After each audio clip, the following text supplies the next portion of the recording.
tes tunnels. Bonjour à tous et bienvenue dans ce Do It Yourself numéro 8 par DriftJ Création avec, vous le voyez, un petit nouveau dans la famille. C'est un châssis MST pour le drift, un triple XD. Alors, on va parler de lui aujourd'hui. Pourquoi? Parce qu'on va travailler quelque part ici derrière. Où exactement? Eh bien, petit retournement de situation, on va parler de ceux-ci, les étriers. Comme vous le savez probablement, si vous utilisez un châssis MST, la plupart de ces châssis sont équipés d'étriers noirs, mais il est possible de changer la couleur de ceux-ci. Comment? Eh bien, en sortant le portefeuille pour acheter par exemple les étriers rouges, pièce optionnelle chez MST.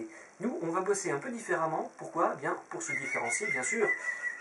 Alors qu'un ami oiseau se fait entendre dehors, coucou l'ami, nous allons non pas les peindre en rouge, mais en bleu. Et comme il n'existe pas dans le catalogue MST jusqu'à présent, on va les fabriquer nous-mêmes. Suivez le guide. Comme d'habitude, la première étape, regrouper le matériel nécessaire à ce que nous allons faire. Alors évidemment, le châssis ou du moins une partie.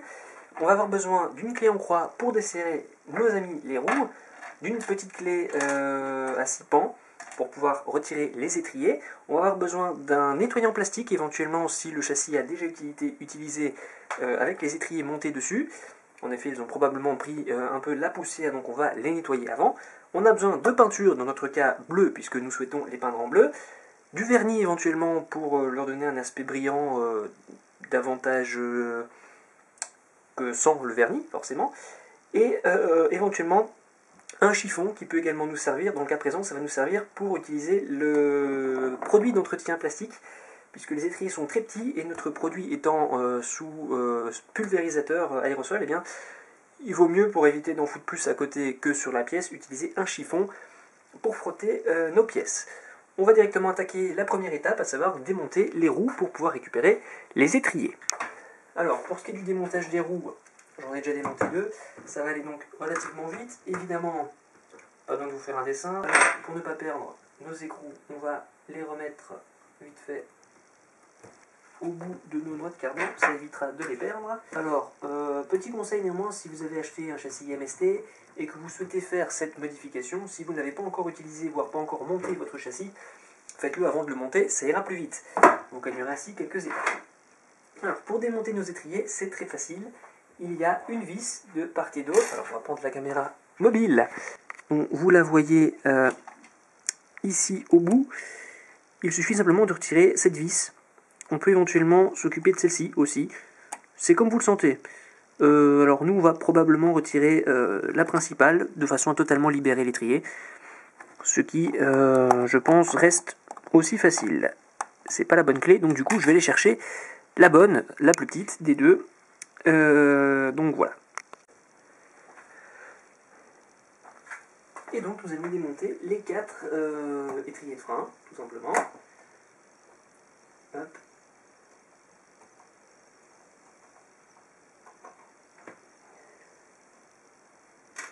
Et pour ne pas perdre la vis, tant qu'à faire, autant la remettre à sa place. On fait évidemment la même chose pour les 3 autres roues. Cela va de soi. Vous remarquerez une subtile différence entre les étriers arrière et ceux de devant. La différence n'est peut-être pas très flagrante, mais en fait, il n'y a pas le même nombre de pistons virtuels. En effet, il y en a ici 2 visibles à l'extérieur contre 3. Ceux où il y en a le plus vont devant. Idem, il y a une petite différence au niveau des disques de frein. Ceux à l'avant sont un tout petit peu plus grands en diamètre que ceux de derrière, même si ce n'est pas flagrant. Voilà, je profite simplement pour le dire car c'est une question de réalisme. J'en profite également d'ailleurs pour dire que ce Do It Yourself, même s'il est fait sur une base MST, peut également être appliqué sur d'autres châssis sur lesquels on viendrait ajouter en option ou pour les châssis à venir. On ne sait jamais que d'autres marques se mettraient à faire des étriers comme ça. Bien sûr, la transformation peut tout à fait se faire sur des autres marques que MST, bien sûr.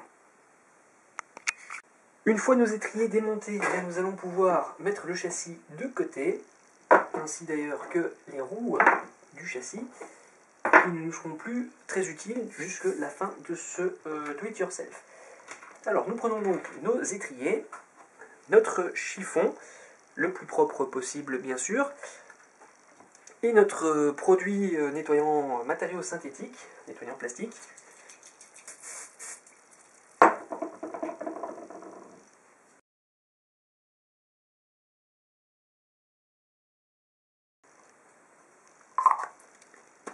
Voilà, nos étriers sont tout beaux, tout propres. On peut donc remettre le nettoyant synthétique en place. Vint enfin le moment de la mise en peinture. Alors pour commencer, bien sûr, choisissez une couleur qui vous plaît. Vous le savez, chez Drift Création, on aime beaucoup le bleu métal. Par conséquent, on est parti sur cette référence-là. Alors, il ne s'agit pas d'une peinture hyper chère. On aurait pu prendre du Motip ou du PPG. On a pris du Colorworks. Peinture en bombe, ici couleur bleu métallisé, qui vient des magasins Trafic. Donc vous voyez, il ne faut pas chercher très loin. C'est une peinture que vous connaissez déjà, puisque le Hot Rod que nous avons mis en peinture lors du Do It Yourself numéro 5 était déjà sous cette référence. L'intercooler de notre FD3S est également mis un logo peint avec cette même bombe de peinture. Notre Focus en maquette statique, notre Alpine. Néanmoins, vous le voyez, c'est une peinture qui revient souvent chez Drift Création. Bien sûr, vous pouvez faire ça à vos goûts. Si vous préférez le vert fluo, bien sûr, bien, choisissez du vert fluo. Il n'y a absolument aucun problème avec ça. Nous approuvons. Du moment que ça vous plaît, en fait, nous approuvons. Même si c'est pas forcément à notre goût. Allez, alors vous le voyez, mes étriers ont été placés sur une tige de fil de fer, relativement épais, qui nous permet de passer ainsi le fil de fer là où se trouvait la vis qui permettait aux étriers de tenir sur le châssis. D'où le fil de fer relativement épais, en fait le même diamètre que le pas de la vis. Et en le recourbant, bien, les étriers ne savent plus bouger si on secoue un petit peu le fil de fer, ce qui nous permet ainsi de pouvoir les tourner dans le sens qu'on veut. Vous l'aurez remarqué, j'ai également mis un vieil essuie, une vieille serviette pour nos amis français, sur notre plan de travail. Pourquoi? Bien pour éviter tout simplement que notre plan de travail soit repeint en bleu. L'essuie, vous l'avez remarqué, est déjà repeint avec des traces de rouge, des traces de noir. Il y a quelques traces de bleu par-ci par-là également. C'est pas pour autant qu'il est dégueulasse, il est juste remis en peinture. On a simplement changé la couleur de l'essuie. Voilà, alors entre chaque couche, vous le savez certainement, on patiente quelques minutes, une dizaine. Nous, on ne va pas attendre 10 minutes et remettre en peinture, etc. On va attendre tout simplement d'avoir terminé. Je vous dirai combien de couches j'ai dû utiliser. Alors vous l'avez remarqué, je fais des couches assez fines. C'est pas la peine de mettre 20 cm à la première couche. De 1, ça va faire des coulures. Et de 2, on n'aura pas assez de peinture. Donc voilà, on se retrouve dans quelques secondes avec le résultat et le nombre de couches utilisées pour arriver au résultat en question. A tout de suite. Et voilà, après 5 couches, bien voici le résultat. On n'a pas encore mis le vernis, c'est juste peint en bleu. Et globalement, ben, je suis plutôt assez content du résultat. On va donc maintenant passer au vernis. Alors ici par contre, c'est du vernis un peu plus cher. Mais ça reste de la récupération. Simplement, voilà, on en a eu besoin pour une voiture. Une vraie voiture, allez, j'ai une. Et ben, maintenant, on va récupérer les fonds de bombe. Pour tout simplement peindre donc... Enfin, vernir plutôt nos étriers. Alors, de nouveau, que ce soit pour vernir ou pour mettre en peinture, on n'oublie pas d'ouvrir un peu la porte pour aérer. En effet, ce serait con de choper un cancer du poumon juste pour un peu de customisation. Encore que vous allez me dire, si vous faites du drift, on crame du pneu, le cancer des poumons est proche tout de même. Alors, de nouveau, entre chaque couche, on va laisser sécher une dizaine de minutes, en laissant la porte un petit peu ouverte. Je ne sais pas si vous êtes comme moi, personnellement j'apprécie l'odeur de la peinture, par contre l'odeur du vernis, je trouve ça dégueulasse. Donc du coup on va laisser la porte de nouveau bien ouverte, pas trop non plus pour éviter que trop de poussière n'entre dans la pièce, mais on va quand même la laisser ouverte sur le coup. Voilà, on a mis donc 2 couches de vernis, et eh bien voici tout simplement le résultat. Mise au point qui n'est pas évidente à faire sur des pièces aussi petites. Donc on le voit, c'est bleu, c'est brillant, c'est pas encore sec, donc on va éviter de toucher. Donc voilà, maintenant on va tout simplement mettre sécher tout ça dans un endroit sec, chaud mais pas trop non plus, pendant 24 heures quand même, dire que ça soit que ça tienne bien. Et puis on va monter tout ça sur le châssis. J'en profite pour faire un petit rappel, après avoir utilisé les bombes, que ce soit pour le vernis ou pour la peinture. N'oubliez pas de leur mettre la tête à l'endroit et de purger un petit peu, de façon à ne pas laisser des restants de vernis ou de peinture dans la paille à l'intérieur, qui pourraient ressécher et rendre la bombe inutilisable. N'oubliez pas de faire de la purge correctement. Voilà, allez, cette fois, on se retrouve donc après un temps de séchage, donc petite ellipse, et on se retrouve avec les pièces bien sèches. A tout de suite.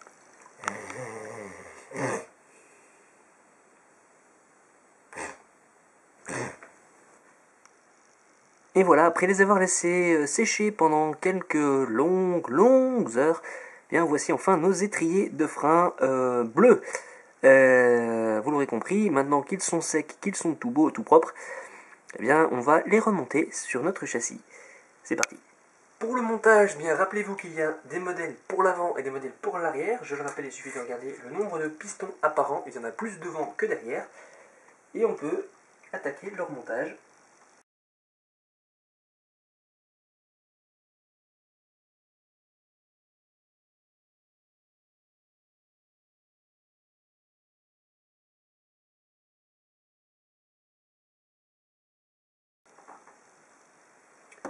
Le remontage des roues qui sera de toute façon l'étape suivante.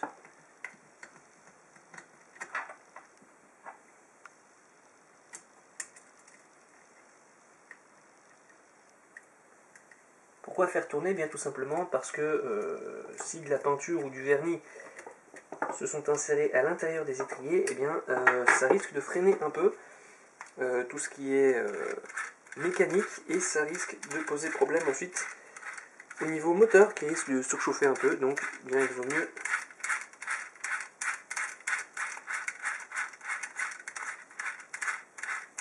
prévoir plutôt que de casser des pièces. Donc dans mon cas, ça me semble pas mal. Je vais serrer la première roue à fond, puis on va mettre les autres roues. Voilà, nos 4 étriers sont remontés. Les roues sont également remises à leur place. Au niveau du résultat, eh bien, le voilà. Alors il fait plutôt sombre dans la pièce. On va un petit peu tourner le châssis vers la lumière. Mais on voit tout de même bien les étriers en bleu qui ressortent derrière les jantes. Vous reconnaîtrez également à l'arrière-plan notre cerveau qui a été refait dans la vidéo do it yourself précédente. Donc voilà. Un châssis prêt à rouler, déjà un peu customisé. Et bien ça va être la prochaine étape, ça va être un petit test pour vérifier qu'il n'y ait pas de bruit parasite. Alors pour ce petit test, vous l'avez remarqué, j'ai donc sorti ma radio. On va donc tout simplement connecter le tout. On allume bien sûr d'abord la radio, puis ensuite le châssis.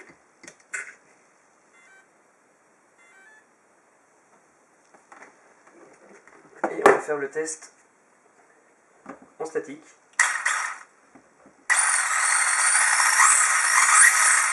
Voilà, la roue libre fonctionne parfaitement, c'est-à-dire que les étriers avant ne freinent pas la voiture, ce qui est parfait. On n'a pas de bruit particulier, mis à part des bruits aérodynamiques et quelques petits bruits de pignonnerie, mais qui sont entre guillemets normaux par rapport aux pièces que j'utilise. Donc, eh bien voilà, cette customisation est un succès. Yeah! Allez, bien voilà pour cette vidéo de customisation des étriers de frein pour MST XXD, vidéo de customisation qui fonctionne d'ailleurs avec n'importe quel autre châssis de la gamme MST ou d'autres gammes de marques concurrentes.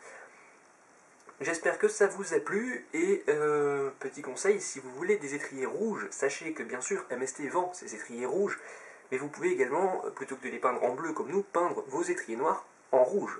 Ça marche aussi. À vous de voir ce que vous avez comme peinture chez vous et quel effet vous souhaitez. En effet, les étriers MST optionnels sont anodisés. C'est vrai que c'est un petit effet qui est bien sympathique aussi.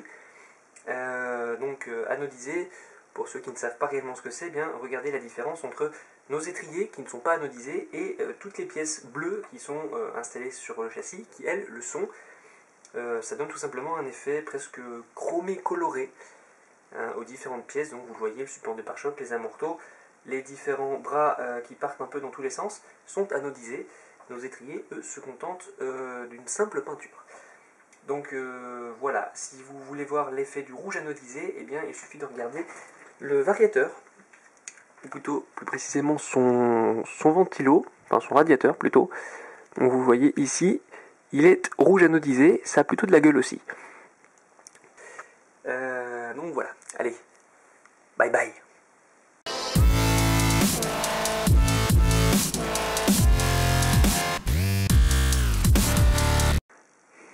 va enfin le moment de la peinture. Pour commencer, bien sûr, choisissez une couleur qui vous plaît. Alors, vous le savez, chez DriftG Création, on aime beaucoup le bleu métal, et on l'a refait parce que l'objectif n'est pas ouvert. C'est le même procédé que lorsqu'il a été mis en orange à l'usine où il a été fabriqué, n'est-ce pas? Sauf que nous, on fait ça à la bombe. Allez, c'était la minute Portnawag de DriftG Création. Pour le remontage, petit détail. Asseyons-nous correctement. On l'a refait. Prise 2.